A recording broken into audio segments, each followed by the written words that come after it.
bu dee ca Mali nag moom dafa mel ni réeroo mooy commencé am quoi te il faut que ñu leeral yenn affaires yi sinon rek après day jur réeroo bu dee ca Kigali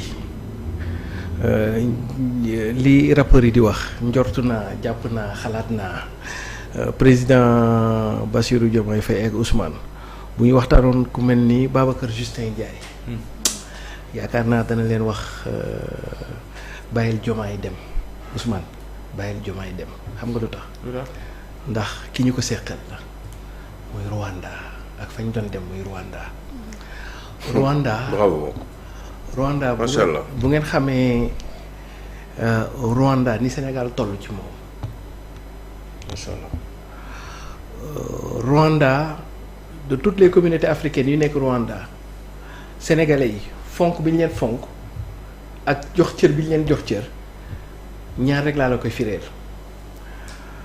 te loolu moo tax Justin Ndiaye te dira tout est dans l'histoire gis nga affaire Rwanda bi gars yi dañoo séddul wàll histoire Rwanda mooy le seul pays fii en Afrique bu décerner la plus haute distinction en termes de médaille à capitaine Mbaye Diagne xam nga capitaine Mbaye Diagne dégg ngeen histoire moom moo faatu woon ca génocide ba sauver ay nit ñi la plus haute distinction du pays moom nañ ko takkal Rwanda boo fa demee te loolu déjà loolu de 2010 de Rwanda ci nañu dañu créé benn bis mi ngi tudd capitaine Mbaye Diagne Day le 31 mai boobu la faatu woon ndeysaan yal na ko yàlla yërëm 1994 ci nañ ko faat mais avant ñu koy faat sauvé na ay Tutsi yu bari au Rwanda chaque 31 mai c'est la journée nationale Mbaye Diagne ambassadeur Rwanda bi nekk fii pas actuel ki mu remplace sama waay la woon quoi dañu doon waxtaan mu ni ma ñoom seen dëkk diplomatie poste ambassadeur poste le plus prisé du Canada du États-Unis du France xam nga fan la Sénégal ñoom Sénégal dafa toll ci ñoom fu sore foo xam ni ndax capitaine Mbaye Diagne bu ñu tollee ci bu ñu demee ci foofu loolu mooy première chose bi ci des muy ay critères d'ordre personnel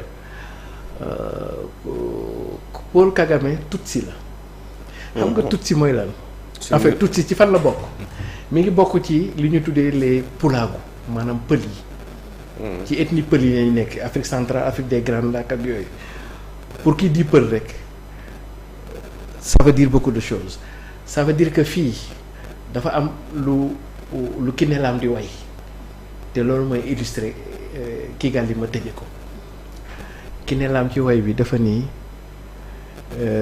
fiiruñu dañuy bañ ko ni yow fiiruñu mu ni junni yi ngay maye ma koy dégg te mayoo ma ci maanaam Diomaye tukki yi muy tukki fu ne ba ci dem ay caveek et cetera te ñëwoo fi mu ne ko cuuraay ju neex li may xeeñ te faale woo ma maanaam toute la reconnaissance du Rwanda au Sénégal mu ne ko li ma nàlloo te gisoo ko maanaam ca investiture bi Paul Kagame ci stade sax la ko def ba pare sañse lu rëy comprendre nga moo tax ki ne la am ci way ba ne ma toog di leen di xaar ba jaare fa nelaw ki ñu ko yónnee ndawut de wala. non mais booy Ousmane premier ministre warul dem de par la nature des relations ak fonk bi ñu Rwanda fonk ak Paul Kagame yëg-yëg bu mu am ci le mouvement révolutionnaire sénégalais bu ñu demee ba ndax yéen a koy wax olof yi nee nañ bise ngi ci bis yi nit ku nekk ak sa bés te bés du tuuti borom lay tollool. kon rek Paul Kagame mais Siré yaa ji wax na Diomaye mooy Sonko. waaw mais yow ñu bokk ci coalition bi yow bokkoo ci coalition bi déglu non du point de vue diplomatique. c'est des erreurs à ne pas commettre. parce que dans la diplomatie tout est dans le protocole. tout est dans les actes et les symboles davantage que dans les dires. comprendre loolu bisu Paul Kagame la. mais c'est tellement évident ce que tu dis. kii moo waroon dem. président ji foofu moo waroon jóg. parce que bisu président la. ak Paul bu doon keneen sax mën nañu wax mais dafa am ñetti pays. sunu Diomaye président sunu gouvernement war na ci def ndànk bu baax c'est-à-dire que ñooñu dañuy jege am fu ñu toll ak ñun ba nga xam ne on doit être très exigeant par rapport à nous-mêmes muy le Mali muy le Maroc ak le Rwanda davantage ñooñu dafa am fu ñu toll ci ñun ba nga xam ni bu ñuy jëflanteeg ñoom nañ ci jël toutes les précautions possibles. D'accord. Parce que détail bu ndaw rek. Oui. ça peut heurter des. mais Ousmane Sonko par exemple lan lay wut doguma la rek Ousmane Sonko par exemple lan lay wut Mali. ne bu dem bi ban njëriñ la amoon Diomaye barki dem la fa jóge Rwanda bi li nga wax nii mooy dëgg président Diomaye Faye moo waroon dem Rwanda. même bu non déglu ma rek bàyyi moo ma dagg. waaw c'est vrai. dama doon exemple kii rek dama sàcc sax nii rek. pour wax ci parce que yeggalu ma woon wax bi sànq. mu neex sax mu ànd ak Ousmane Sonko ñu dem Kigali bu dee Ousmane Sonko dafa bëgg a dem ñu ànd ak moom mais le président de la République du Sénégal dafa doon teew li nga wax lu leer naññ la bu ko neexee il n'a qu'à s'accompagner de son premier ministre. loolu mooy dëgg mais conseil la rek nag xëy na peut-être ñoom neneen la ñu gisee. ñun aussi dañuy joxe suñu mais est-ce que xam nga ne depuis aussi sa nomination le premier ministre Ousmane Sonko génnul réew mi. mais c'est-à-dire. c'est pas une obligation. il faut que aussi ñu nangu la particularité de la primature de Ousmane Sonko. Ce n'est pas n'importe quel premier ministre. Ce n'est pas n'importe quel premier ministre avec attribut ñeneen yi mu amoon mais quand même c'est un premier ministre plus quelque chose. Plus quoi ci par rapport à la constitution il y a plus autre chose. non que ce que la constitution non mais arrête un peu. non moo tax bu ko teg ci ay textes. non man texte laay teg xam nga lu tax parce que je serais non déedéet non dama ne. xam nga bu ñu bëggee non xam nga man d'accord naa dañ leen wax je l'ai compris de xam nga tax pourquoi je me permets de te couper parce que yaa ngi may bëgg a tegal yaa ngi may bëgg a jëlal. benn espèce su loo bëgg a def coutume. loolu mais déglu ma rek xam nga tax nga bëgg ko def coutume. parce que man je vois le texte je vois les textes. je vois rien ay particularité amul ci premier ministre. ou alors nit ki mun na non nit ki dans sa non personnalité mun na am. mais dama ne constitution. non dama ne voilà l'affaire c'est-à-dire la personnalité j'ai compris moi j'ai compris hein. mais surtout moi je ne vois que la République. avec sa constitution président de la République laa wax. Kagame ñëw na fi xam nga Kagame ñëw na fi. non mais xoolal gis naa nit dem gis naa un président de la République dem fekki benn kii de pour l'indépendance d'un pays. mu def une semaine après président boobu ñëw seet si ko. waaw mais loolu mënoon na nekk kii Bassirou Diomaye Faye mënoon na dem déggu ma rek mënoon na dem ànd ak Ousmane Sonko bu ko neexee. xam nga lan lay bañ xam nga lay bañ dama bëgg il y a pas de bicéphalisme dans ce pays là. si lu amul. non constitution bi doo ko bicéphalisme. ankañ constitution moo bicéphalisme. waaye saa waay bu ma ko. on a dañoo am exécutif bu bicéphale. mais yow. loolu c'est inhérent à un régime comme le Sénégal. mais yow mais fu xam nga lan mooy exécutif monocéphale. mooy États-Unis da nga ko mës a dégg premier ministre. non exécutif bu bicéphale la ñu am. mais oui mais non. maanaam exécutif boo xamante ne dafa am chef de l'État am chef du gouvernement attention. on a un système bu bicéphale. le bicéphalisme de l'exécutif est inhérent à notre régime. looloo tax Sénégal ñu ñuy attribuer ñu ñuy qualifier de régime parlementaire. kenn falu ko mais kenn falu ko. li tax ñu ñuy wax régime parlementaire ñaari traits caractéristiques la les moyens d'action réciproque mais surtout aussi le bicéphalisme de l'exécutif. mais non c'est pas vrai mais enquête. assemblée nationale foo amul bicéphalisme de l'exécutif. États-Unis dañ ko gis a dégg premier ministre. mais xool mais oui mais y a un vice-président aux États-Unis. très rapidement mais premier ministre du bicéphale. non wax nga loolu waxuma bicéphale. premier ministre faluñu ko. waaw mais faluñu ko. en réalité c'est déglu ma xam nga mooy premier ministre. waaw c'est un ministre de la République. c'est un ministre sauf que c'est le premier des ministres. yaa ngi dégg c'est non déglu ma rek. non xam nga différence ak les autres ministres. non lii ma lay wax nii lii làmbaate wuñu ko. boo demee France da nga ko fay fekk. yow da nga bëgg a defal particularité da nga bëgg a une particularité dans la fonction de premier ministre Ousmane Sonko. non déedéet non si loolu nga wax non particularité bi loolu c'est pas constitutionnel. non dama ne. loolu c'est politique. mais la constitution c'est de la légitimité. mais constitution moo nekk ci kaw. kii wax na si wax na waxu protocole. bien sûr. bien sûr constitution moo nekk au-dessus de nous tous mais am na loo xamante ne ci biir constitution Pa Ousmane wax nañ ko fi waxat ko fi xoolal fii la woon ma ne la Sénégal bu ñu deful attention maanaam da nga am système boo xamante ne celui qui a la légitimité populaire d'être président de la République constitutionnellement dañ koy relégué au second plan mais dans la réalité politique dans la légitimité politique il est au-dessus de tous. loolu moom mooy Ousmane Sonko. oui non c'est pas vrai. Mali ñu dem non dama xool histoire ak Senghor. c'est pas la même chose. Mamadou Dia a été créé par Senghor. non Mamadou Dia may leen ma bokkul bokkul du Mamadou Dia moo fal Senghor. non je te parle de la. attention c'est pas la même chose. système politique très rapidement oui waaw Mali dama dama jàll may sira mu daal tout à fait xam nga ci Mali bi dafa am benn réeroo bu ndaw bu am mais en même temps lii réeroo di am yëpp Ousmane Sonko aussi a fait preuve d'une forme de maturité politique et stratégique réeroo bi ci maliens yi mooy bu ngeen ko xoolee bi Ousmane Sonko nekkee opposant am na yu bari yu mu waxoon par rapport ak l'AES par rapport ak Mali dem na sax ba ni Sénégal dafa war a yëkkati ay troupes ñu dem jàppale les forces armées maliennes. moo tax war woon dem. comprendre donc waa Mali fi réeroo bi di amee mooy ñoom jàppoon nañ ni Ousmane bu ñëwee lu bari day réglé wu est-ce que comprendre. te dina respecter parole am dina confirmer li mu waxoon. très bien. beneen réeroo bi mu amee mooy waa Mali jàpp nañ comme man je reçois des échos de Bamako waa Mali jàpp nañ ni Ukraine ni mu taxawee.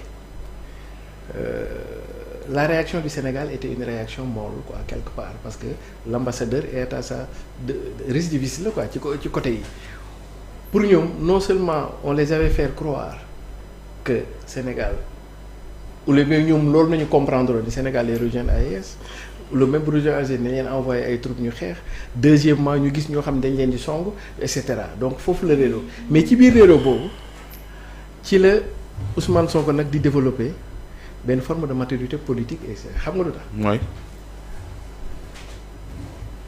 Ousmane Sonko boo ko dee dégg muy wax da nga naan il a le cœur à gauche mais ca na mu jëfee il a la raison à droite xam nga lu tax. waaw. c'est intelligent. ci ni mu daan waxee c'était évident que il était plus favorable à l'axe AES mais boobu c'était l'opposant mu ñëw au pouvoir jot la réalité du kii bi léegi lan mooy tax affaire bi. la réalité du pouvoir. ok réel politique ou réelle diplomatie. Ousmane Sonko ñëw na au pouvoir mais téyegul ce qu'on appelle l'état profond le deep state te tant que téyewul l'état profond. mais mënu ko téye tant que nekkul président de la République. non en fait Diomaye ak kii laay wax quoi. ah d'accord régime bi. ah ok le camp Diomaye Ousmane tant que téyewuñu l'état profond. même bu ñu bëggee dem AES fardeau lay gën a nekk que avantage dama lay delloo ci way boobu pour nga comprendre Madou Diabaté dafa wax bëggata dem. taxut a dem mën a dem mooy tax a dem. mais des fois nga nekk ci opposition bi xam loolu. war a xam loolu. Souleymane Faye ne ko. ñu ni Souleymane Faye muñal lu jot yomb mu ni dëgg la waaye léeg-léeg mu jot te du yomb. est-ce que comprendre. Et donc pour man Ousmane Sonko ci Bamako dafa waxee état c'est à lui maintenant de construire un ordre du discours en termes de théorie du changement xam nga lu tax parce que à l'état actuel même si organiquement le Sénégal n'est pas dans l'AES mais le Sénégal joue pour l'AES quelque part. da ci taxawaay bu mu taxawaay ni en termes de jeu de tampon et AES Sénégal du leen mën a amal njariñ lu dul mu nekk un régime fort et un état fort su boobaa AES Sénégal mën na amal njariñ AES mais à l'état actuel où le régime en place est minoritaire à l'Assemblée nationale. Oui. Au moment où on doit renégocier les contrats disons miniers avec beaucoup d'enjeux. Au moment où gars yi téyeguñu le deep state ce serait suicidaire def li Maliens yi bëgg parce que xam nga lu tax parce que on n'a pas les mêmes paradigmes les pays de l'AES ils sont dans des logiques de survie. alors que nous ni koy wax rek c'est tellement vrai mais sénégalais du ñu dégg yow li nga wax. très bien xoolal wàccal ci gën a suuf. waaw voilà c'est très bien les pays de l'AES d'ailleurs c'est ça qui fait que Ousmane a développé une forme de maturité politique et stratégique parce qu'on n'a pas les mêmes fondamentaux les pays de l'AES sont dans des logiques de survie nous on est dans des logiques de vie les pays de l'AES sont dans des logiques de défense de leur territoire qui est menacé par la partition. C'est même l'existence de l'État qui est en jeu. Si les rebelles accèdent à Bamako, ça n'est fini de l'État malien.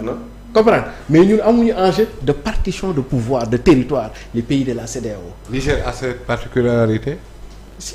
Non, Bamako, je dis. Même Niger aussi. à l'est. Même Burkina, ils sont menacés par le fait terroriste, le djihadisme. Donc kon Nigeria. Même ma ñëw non pas Nigeria. Autour du bassin de Lac Tchad. Pourquoi Nigeria c'est différent? Mais waaw non moom laa bëgg expliquer. Maintenant, ce qui fait que les pays de CEDEAO, ils sont plus dans le temps politique, alors que les pays de l'AES à l'état actuel, ils sont dans le temps militaire. Ça veut dire que s'ils ont des ressources, la première chose à penser pour les pays de l'AES, c'est de s'équiper et de s'armer parce qu'il y a une menace imminente de partition de leur territoire. Mais nous, quand nous avons des richesses, ce n'est pas de nous armer, mais c'est de créer le développement. Et donc, on n'a pas les mêmes fondamentaux. Très bien. Nous, on est dans des logiques, disons, de développement économique. Nous, ils sont dans des logiques politiques et militaires. Donc, Ousmane Sonko a compris que dans cet aspect-là, les Maliens, ils veulent, non seulement ce sera suicidaire pour le Sénégal, mais du leen amoon ñoom benn njariñ. Mais donc c'est là où Ousmane Sonko et le régime en place doit développer un ordre du discours. Pour dire quoi en définitive? Est-ce que tu es en train de me dire qu'il a compris